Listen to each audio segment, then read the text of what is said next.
Hello, Dima. I'm very happy to see you.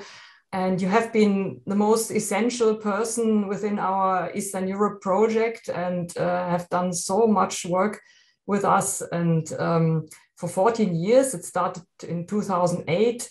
So it's such a long time we have been working together. And of course, lately in the last weeks, we have been very, very worried about you and your family and your well-being. And so we thought to do this little interview to see how you are and how it's going on with you and your family and also our project. So may I ask first, how did you experience the start of the war?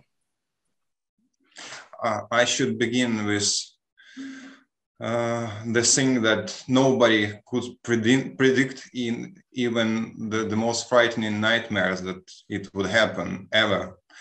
And it was feeling like somebody inserted a knife in our back. And actually, I learned from the beginning of war from my friend, from a phone call. He woke me up early in the morning, 6:30. And I was thinking, like, in my mind, I was half asleep.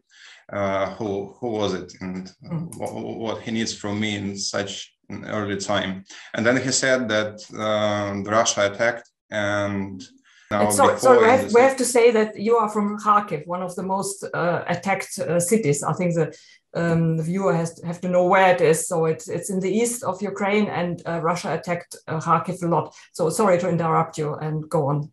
Yeah. We are really very close to Russia. The border is just 50-60 kilometers away from us. Then we all woke up, all of our family, and we really were shocked and frightened and frustrated. We didn't know what to do. How could it happen? Something is wrong. So we all of our life in Kharkiv, in the Ukraine, it was peaceful time, and we get used to it. And Kharkiv is a really beautiful city. The mayor and the citizens of Kharkiv put much efforts in renewing, rebuilding the city, and among all other Ukrainian cities, I've been to many of them thanks to our mutual project, and I can say that Kharkiv citizens are very proud of beautiful city. It really hurt our hearts. On the second day of war, we could hear the sounds of shelling closer and closer. And then we could easily hear the artillery. And my mom, she lives on the other part of the city, near the Ring Road. And exactly from that point, Russian troops approached the city, and those regions and districts of Kharkiv were damaged the most. So when I collected my mom from her apartment, I then went down the hill to meet my friends, and from their point, they live in 9th floor building. They said that from the 6th floor, they could easily see the tank battle on the city's edge. And that was really frightening. And all the people had to go either inside the metro underground to hide, or hide in the basements. So did we the next day and all the other days. We could easily hear the sounds of coming jets flying over the city and throwing bombs. And one day, a bomb or a shelling, from the shelling, I don't know what was that, but we could hear really immense blasts near our building. So we were so much scared that we were just running so fast outside to hide in the corridor between two flats. Yeah, that's really, really horrible. Scary. And scary. And then finally you decided to leave Kharkiv.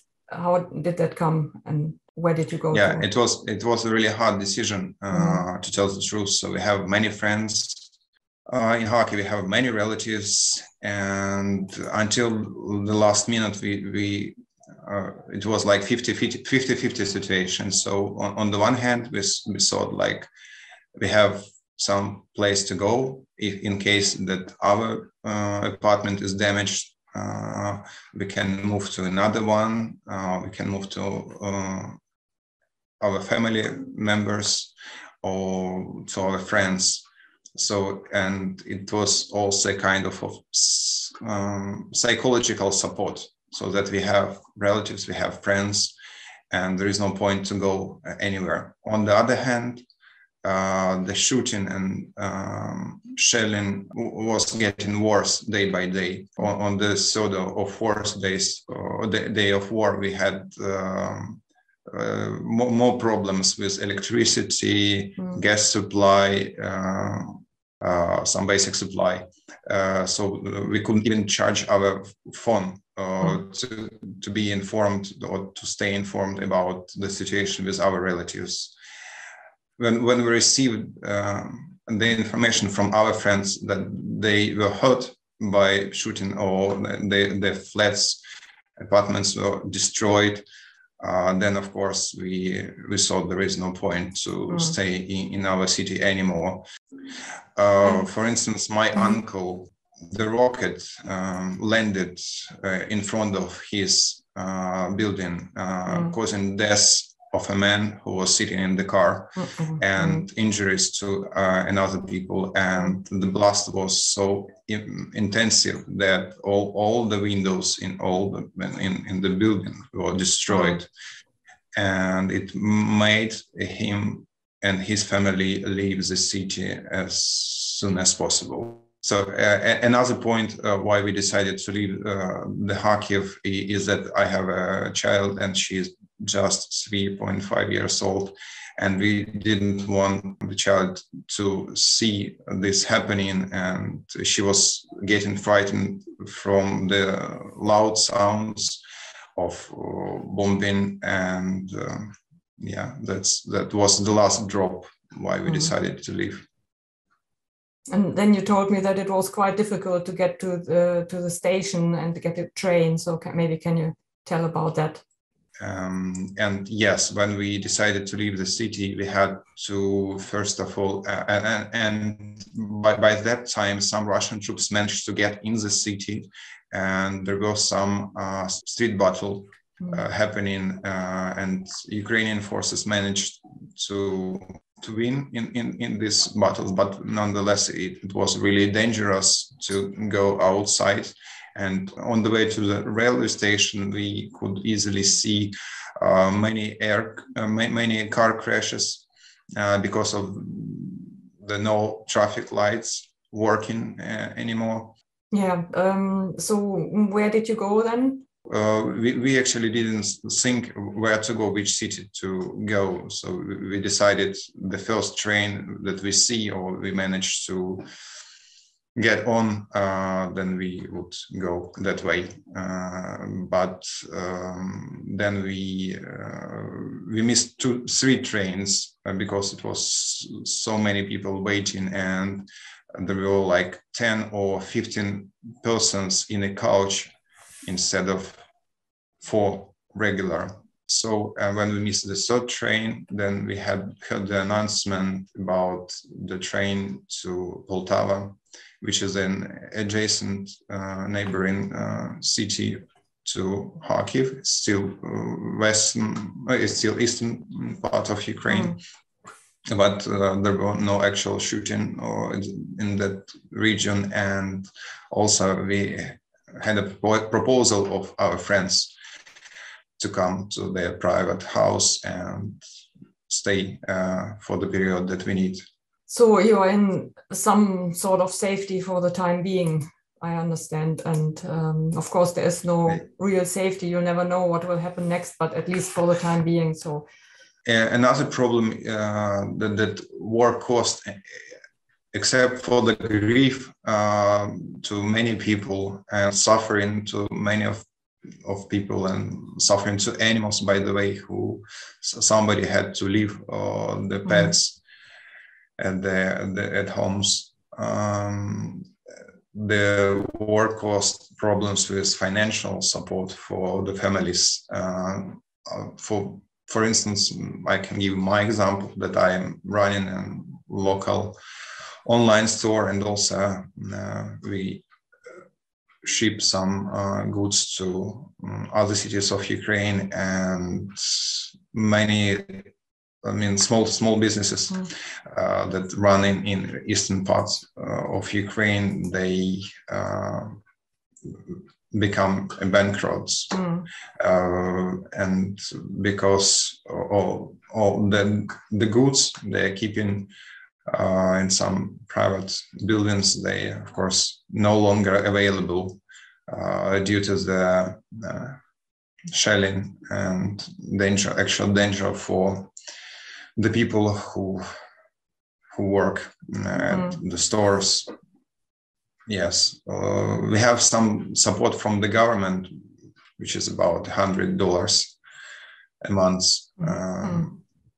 At least something for time being, but we have really a period of uncertainty, so we don't know what's going to be next. And there is no point. On the one hand, one could move or try to move the goods from their shops to the places of Ukraine which are believed to be more safety.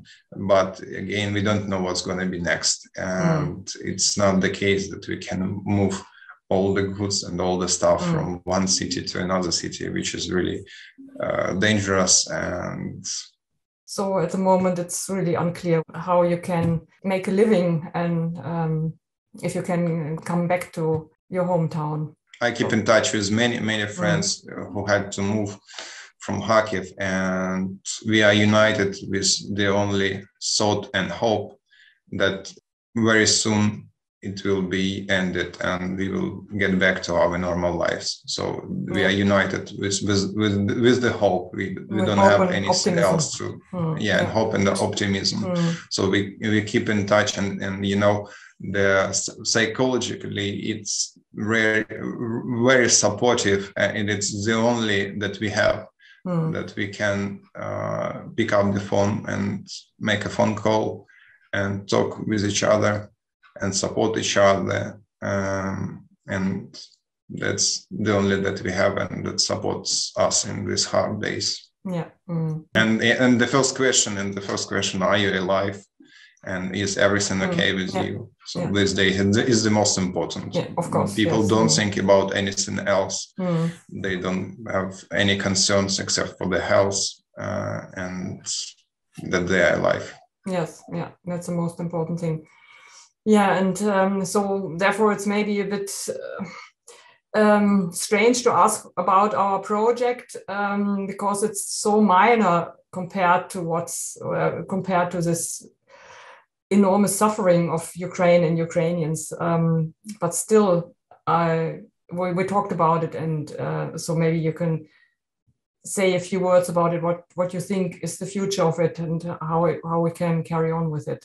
For the years of cooperation with the Ukrainian teachers from many universities, we have set up really good relationships, and with some teachers we have become even friends. So I keep in touch with some teachers, for instance, from Sumy, Kyiv, Kharkiv, and of course I'm very much concerned, and we are very much concerned about how are they doing and what are their plans and how do they see the future. And for instance, I contacted a teacher from Sumy, and as you may know, Sumy and Kyiv, and that is the really good news. They're occupied by Ukrainian army, and there are no longer Russian troops in that regions of Ukraine, and they're quite optimistic. And for instance, in Sumy Agrarian University, they continued distant learning with the students, so the educational process keeps on, after a little break for the few months from the beginning of war. And yes, they, again, as I said, they are optimistic, and they say they are getting back to the normal life, so to say.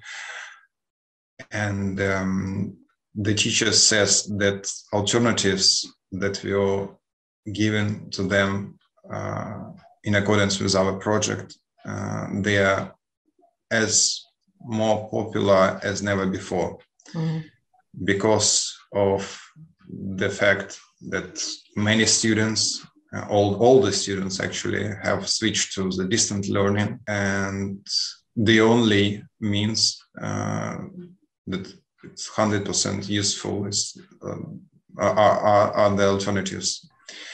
And the only comment he left to me in our phone conversation was that they want them to be translated in Ukrainian language as faster as we can. As you may know, eastern part of Ukraine is mostly Russian speaking, and when we made the translation, we preferred Russian language, but we couldn't predict that this would happen.